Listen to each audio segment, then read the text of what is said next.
Assalamualaikum warahmatullahi wabarakatuh. Gimana kabarnya anak-anak hari ini? Tentunya sehat. Alhamdulillah luar biasa. Pada kesempatan hari ini Bapak mau memaparkan tentang kisah keteladanan Wali Songo. Mari kita buka dulu di tujuan pembelajaran. Tujuan pembelajaran hari ini adalah peserta didik mampu meyakini keimanan Wali Songo kepada Allah. Yang kedua, menunjukkan perilaku peduli dan rendah hati sebagai implementasi dari pemahaman kisah keteladanan Wali Songo. Yang ketiga, memahami kisah keteladanan Wali Songo. Yang keempat, menceritakan kisah keteladanan Wali Songo. Selanjutnya, apakah anak-anak tahu siapakah Wali Allah itu? Wali Allah itu adalah orang yang beriman dan bertakwa kepada Allah Subhanahu wa Ta'ala.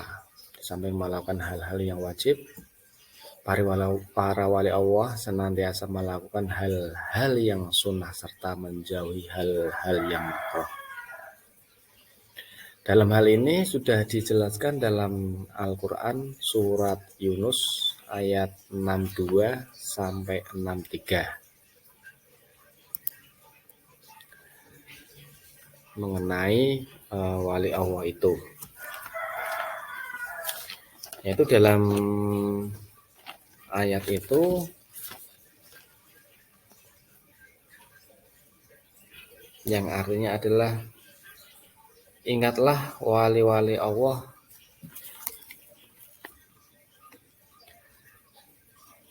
tidak ada rasa takut pada mereka dan mereka tidak bersedih hati, yaitu orang-orang yang beriman dan senantiasa bertakwa. Jadi pada materi ini wali Allah itu dijelaskan di dalam Quran surat Yunus ayat ke-62 sampai 63. Keimanan wali Allah ini tidak dicampuri oleh kesyirikan. Mereka tidak mengakui kekuatan lain, misalnya batu, keris, tombak, senapan, dan lain-lain yang merupakan perbuatan syirik. Mereka sepenuhnya yakin bahwa mereka beriman kepada Allah, hanya kepada Allah saja. Kemudian dari segi ketakwaannya, keimanan para wali Allah tidak sekedar pengakuan, tetapi keimanan mereka menghasilkan ketakwaan. Mereka melakukan apa yang diperintah oleh Allah dan menjauhi apa yang dilarangnya. Mereka tidak hanya melakukan hal-hal yang diwajibkan agama, tetapi juga menjalankan amalan-amalan sunnah. Mereka menghindari perkara yang makruh dan menjauhi perkara yang diharamkan Allah.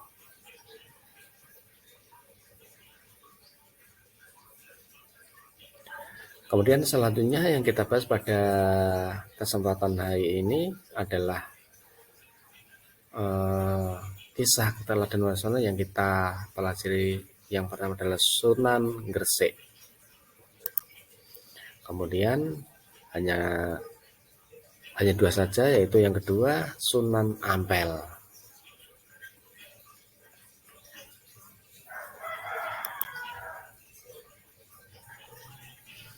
Kisah keteladanan Sunan Gresik adalah yang kita bahas dalam materi ini Maulana Malik Ibrahim disebut juga Sunan Gresik atau Sunan Tandes. Ia lahir di Samarkand, Asia Tengah dan wafat di desa Gapuro, Gresik, Jawa Timur. Kisah keteladanannya adalah semangatnya dalam mendakwahkan Islam.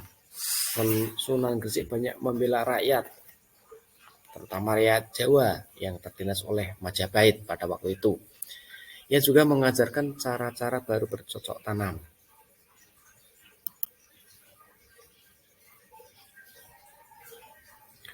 Kemudian Sunan Gresik menyampaikan ajaran Islam melalui sikap positif yang dapat diteladani di antaranya. Yang pertama adalah melakukan dakwah secara bertahap melalui proses penyesuaian. Yang kedua, gigih dan tangguh dalam berdakwah. Yang ketiga, santun dan dermawan dalam berdakwah. Beliau sering menggelar pasar murah dan selalu berbagi kepada fakir miskin. Yang keempat, toleran dan selalu menjalin hubungan baik antara sesama.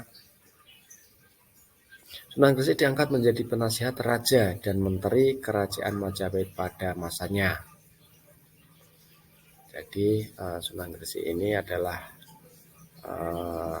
dakwahnya secara bertahap-tahap, tidak langsung begitu saja, tetapi dengan semangat, dengan gigih, santun, sehingga bisa diterima oleh masyarakat. Dan selanjutnya adalah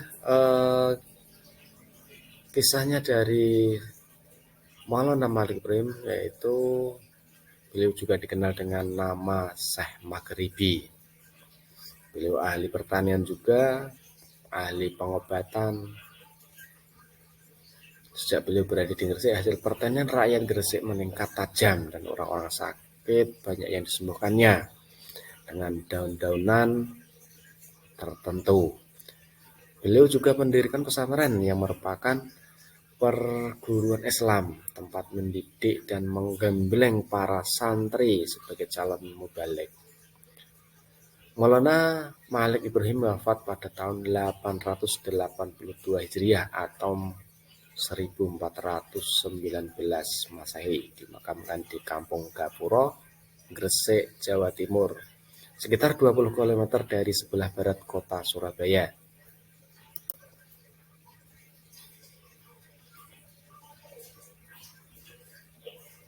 Selain berdagang, beliau mengenalkan akhlak dan budi pekerti Islami.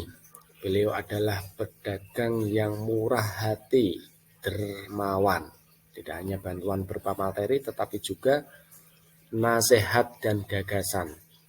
Sunan Gresik menyampaikan dakwah Islam tidak secara langsung, tetapi pengenalan melalui aturan dan akhlak kehidupan dari perdagangan maupun pergaulan.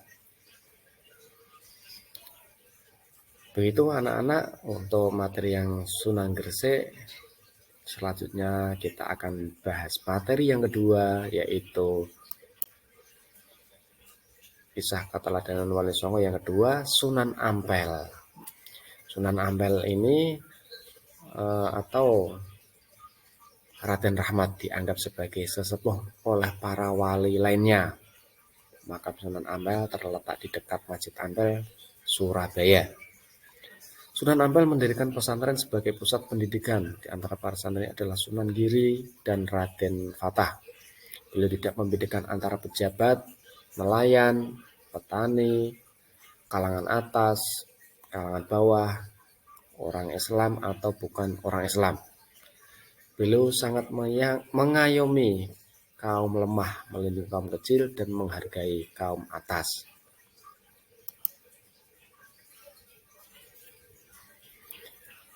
Kisah keteladanan yang menarik adalah ketika Sunan Ampel berdakwah kepada Prabu Brawijaya. Meskipun akhirnya tidak memeluk agama Islam, Prabu Brawijaya terkesan dengan ajaran agama Islam sebagai ajaran budi pekerti yang mulia.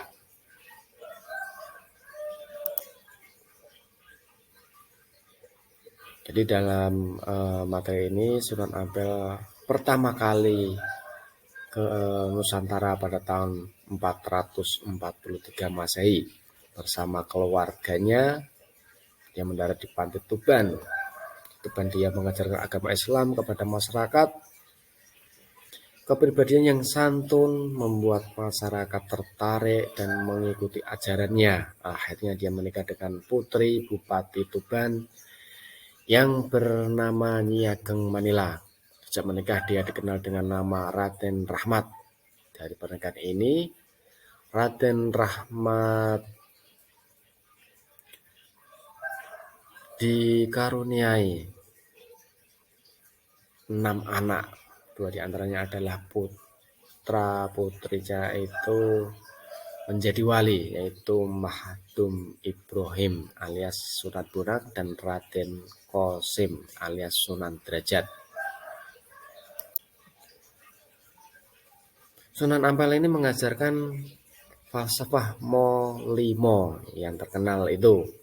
Yang dimaksud dengan Molimo adalah tidak mau melakukan 5 perbuatan tercela, yaitu main, mabuk, maling, madat, madon. Kalau di bahasa Indonesia kan, kalau dari bahasa Indonesianya adalah main, itu maksudnya adalah berjudi. Jadi dalam falsafah Sunan Ampel itu tidak boleh berjudi. Yang kedua, mabuk, kemabukan, artinya tidak boleh minum minuman keras, baik alkohol, arak, dan sebagainya. Kemudian maling, bahasa Indonesianya mencuri. Sebagai umat Islam tidak boleh mencuri, ya. Kemudian yang keempat adalah madat. Madat itu menghisap candu atau ganja, jadi yang sifatnya memabukkan, yang sifatnya menghilangkan akal, itu tidak diperbolehkan. Kemudian yang kelima, madon. Madon itu dalam bahasa Indonesia adalah berzina. Jadi Muslim itu tidak boleh berzina.